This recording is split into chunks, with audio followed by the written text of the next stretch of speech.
Are you done with us? Hey everybody, this is Tanya. I'm going to show you a little bit about wet embossing. First, we're going to show you some of the stuff that you need, and you can get a lot of these things just simply at Michael's. There's some embossing powders, and they come in a variety of colors. This has gold and clear and copper and a silver. There's some scented embossing powder. I get this mostly online. You can get different colored, and you can get even the clear. Close to My Heart carries some in a variety of different colors, and they're really good. You don't use that much. You'll also need a Versamark pad, and if you so choose, you can also use a craft pad, and I always get those from Stampin' Up. They have the Stampin' Up it has craft on there. But mostly any wet kind of ink will work. So, what I do first is, and you also need your heat gun. A blow dryer will not work for this project. So what I do is, every time before I even stamp, I use one of these little pad things.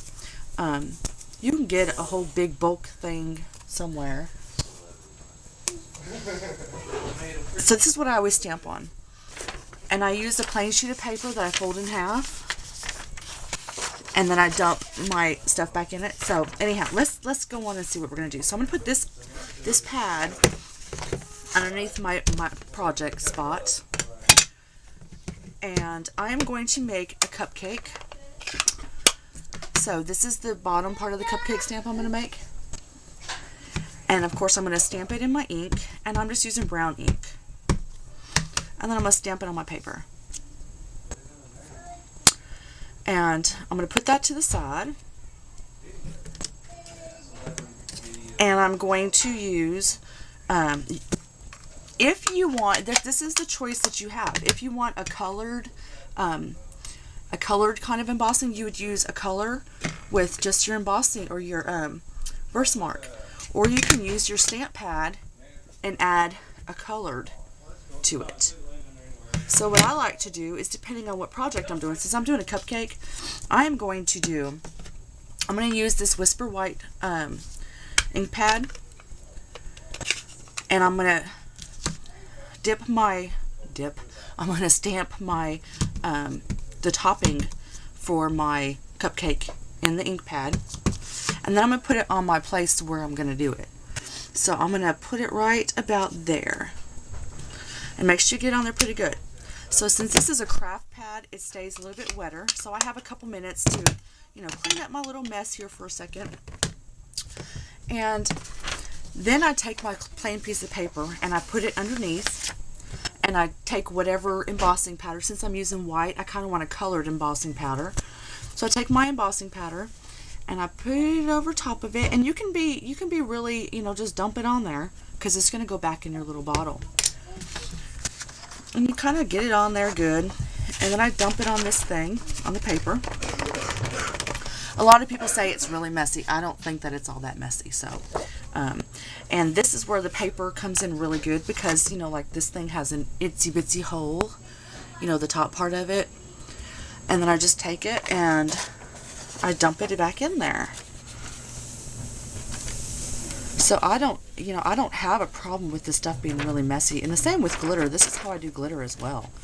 And I haven't made a mess on my table at all. The one thing that I will recommend as well is, when you do this, to have a little paintbrush or something, kind of handy, so you can get, the little pieces that are flyaways on your paper. My brown is still a little bit wet, so it's going to be cool, because some of the pink frosting, I don't know if you can see it very well. There we go. Move this light a little bit, huh? Some of the pink frosting is onto the brown paper. So then we just take our heat gun and we just go hit it with the heat gun. And just move it around. Sometimes I like to work from the bottom so it doesn't wrinkle up the paper. But you'll see it as it changes. It'll get kind of a glossy look to it.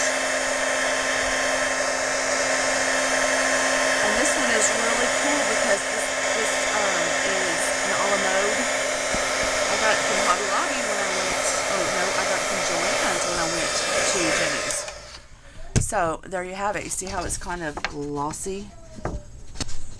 I don't know if you can tell very well, but anyhow, that's just the basics of embossing. You can use a variety of things. Ink pads, Versamark and an ink pad, just depends. You can even use just markers, and if it's a wet marker that stays wet for a while, you can just, you know, do that. So like with this cupcake, what I would do is I would cut around it and stamp again the same cupcake, but I wouldn't do anything with it. So like on my card or whatever, I would stamp this cupcake and then cut this cupcake that we just did out so that, you know, it would add a little pop to it. So that's how you do it. Just a quick video. I don't know how well it turned out, so we'll see.